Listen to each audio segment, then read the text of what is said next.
So you mentioned as far as, the pivot and, one of the things that we don't talk about a lot is, the journey to kind of finding product market fit. And sometimes, not only just one pivot, but sometimes multiple along the way.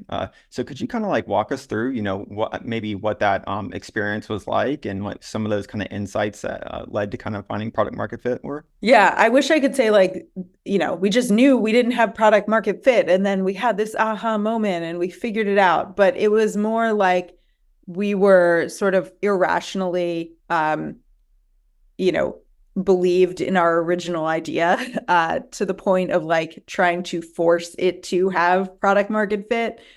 We did a lot of like these kind of growth hacks where we would get users and we'd be like, look, it's growing. People really like this app to find places and things to do with your kids. But the truth is, like, it wasn't making money. It wasn't growing fast enough to be like a free social app. And so it was just in this kind of like dead zone where companies go to die. And it was very gradual where we started seeing the data of parents using our app to try to search for childcare. Um, and then it was actually a weekend that my co-founder, Anne, decided to look at the California state childcare licensing database and then pull in every daycare and preschool in San Francisco where we lived, and just build a website that like listed them all. So it was a really crappy website. It was just San Francisco, and she built it in a weekend, and then she like put it in a mother's group.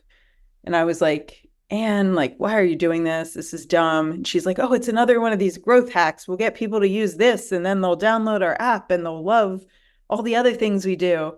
But it turns out that was that was the thing. It wasn't a growth hack. It was the whole product.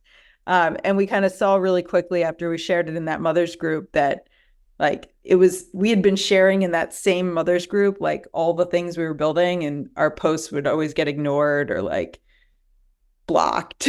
This is the first time like people were commenting and they were like, oh, thanks so much. Like, I have my own spreadsheet of daycares. Like, check this one out and look at all the info I collected. And we were like, oh, I think we're on to something here, kind of hit a nerve. And so we, then did it for the rest of California, which was pretty easy after we did San Francisco.